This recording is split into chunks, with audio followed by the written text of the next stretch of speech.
Hello, I'm Lene Rhodes, owner of Mix Cosmetics. I make custom organic makeup, skincare, facial care, and all kinds of other products, as well as cleansers. So today I'm going to talk about the cleanser stuff.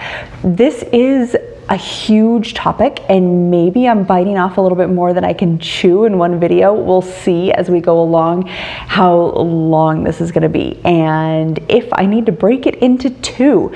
So I hope you're going to enjoy this topic. If you have questions, as always, leave them in the comments and I will get back to you. Or if there's something more you want to know about the topic, let me know. So be sure to like this video. And so today, the big topic of cleansers, surfactants, detergents, soap. What are they?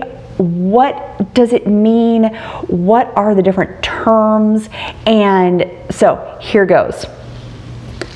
Cleanser, cleanser, cleanser. These are all cleansing products. So they are all based on surfactants. Handmade bar of soap, shampoo bar, and liquid foaming silk face wash. So if they're all surfactants, what does that mean? It means a surface active agent, surfactant. It's totally a mishmash of those three words, and it just means that a product creates a micellar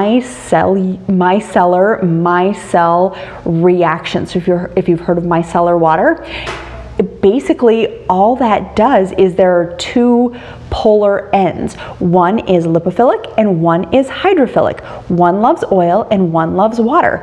And so the water loving end, either it has water in it or you get your hands, your body wet to utilize it.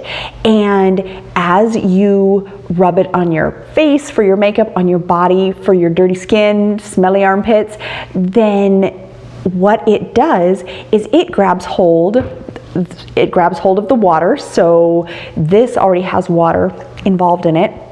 It doesn't need to grab hold of any more water, but this will grab hold of the water, and then the other end will grab hold of oil. And oil is generally, or dirt is generally oil-based. So one of the main examples I give is if you coated yourself in oil and rolled around in the dirt, it would stick to you way better than if you had just freshly taken a shower, completely dried yourself, didn't put any lotion on, didn't put any kind of product, and rolled around in the dust.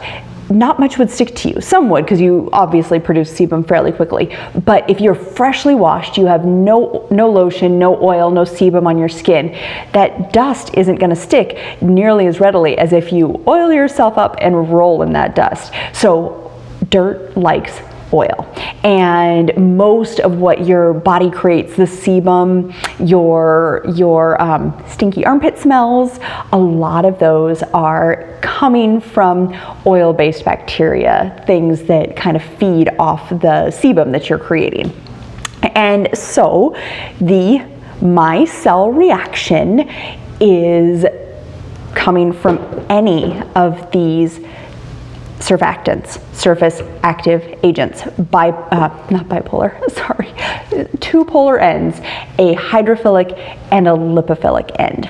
And they're not bipolar. I guess they are kind of, but not in that way, sorry. And so what people have been like, well, soap is best for you because it's been around for almost 6,000 years. Yeah, totally. It's been around 6,000 years. It is good for your skin, but it is actually not as good as some of the newer surfactants that are being created. So we went through a phase where the only other surfactant we could get a hold of were like sodium lauryl sulfate and sodium laureth sulfate, and they are really, really harsh. They should be used at maybe a 1 or 2% concentration in a product on your skin, and it should never be left on your skin. If you were to take straight sodium lauryl sulfate or sodium lauryl sulfate, you would strip paint with that stuff. And so it is extremely harsh. It has a very high pH of like 10, 11, 12, somewhere in there.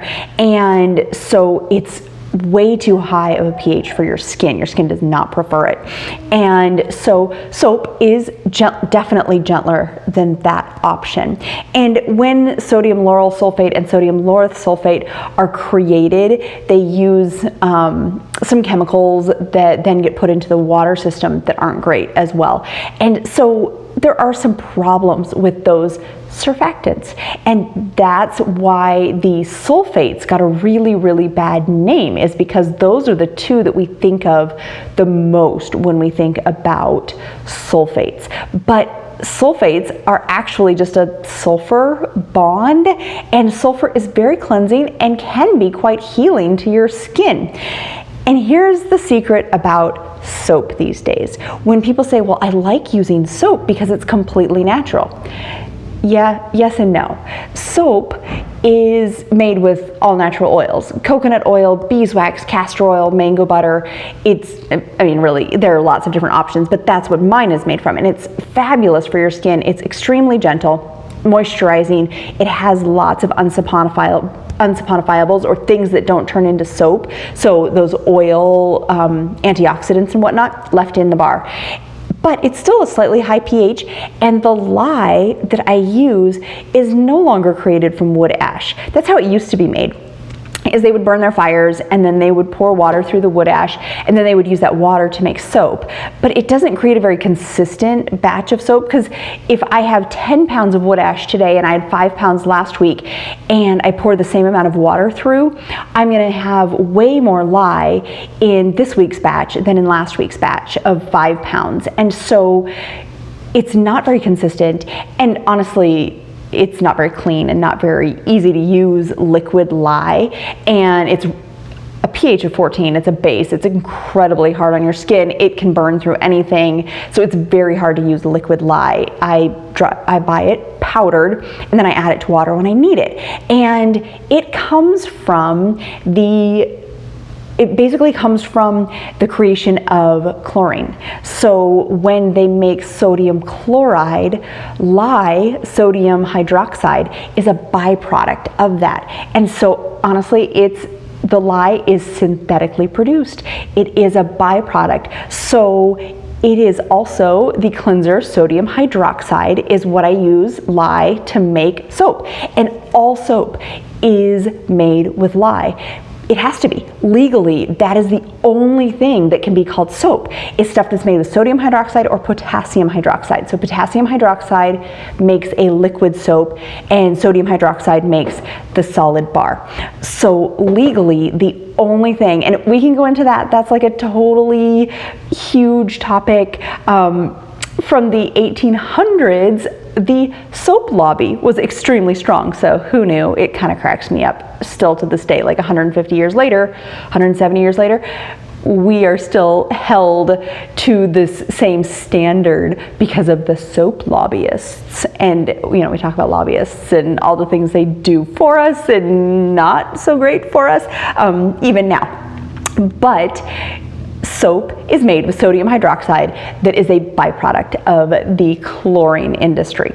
So it is technically just as natural to use a surface active agent, or a syn-det, synthetic detergent. Syn-det, synthetic detergent. Syn-det is, once again, anything that foams and cleans. And so a detergent also has this really bad rap as being hard on your skin, as being terrible for the environment to produce. And yes, that was true. The synthetic detergents, sodium lauryl sulfate, terrible for the environment, terrible for your skin. But there are dozens and dozens of new surfactants or syn-dets, synthetic detergents that they've created that are actually really gentle on the earth. They are made mostly with coconut byproducts. So yes, sodium lauryl sulfate are made with coconut byproducts. I don't know why I'm having trouble with coconut today. Coconut byproducts, and almost any surfactant you find is going to be made with a coconut byproduct or a bonding of coconut oil to make a surface active agent, a micelle, a syn-det, a synthetic detergent, a foaming cleanser. All of these things, basically the words are almost completely interchangeable. They mean a double charge on a cleansing molecule, and so something that will hold on to water, something that will hold on to oil. And now they have some really, really gentle ones, things like cocamidopropylbutane and sodium cocoyl isothenate and decyl glucoside, lauryl glucoside. Those are created really, really gently for the environment. They're basically at a pH between 5 and 8. So they have a lower pH than a handmade soap. So they're better for your skin, or they're a better pH for your skin. So there's this huge range of synthetic detergents, surfactants, micelles, soaps, foaming cleansers that they're just, it's so much. It's this huge category, and you're probably using some kind of foaming cleanser, so you are technically using a syn-det, or you're using a surfactant, or you're using a micellar water. And so micelle is just the description of how that action works. So this is getting really long, and I should wrap it up. I'm sure I could talk about the subject all day long. If there are things that you feel like I've left out, if there are more questions that you have about soap or the different surfactants that are available, just let me know, and I would love to answer those questions. So, Lene Rhodes, Mix Cosmetics, and we will talk later.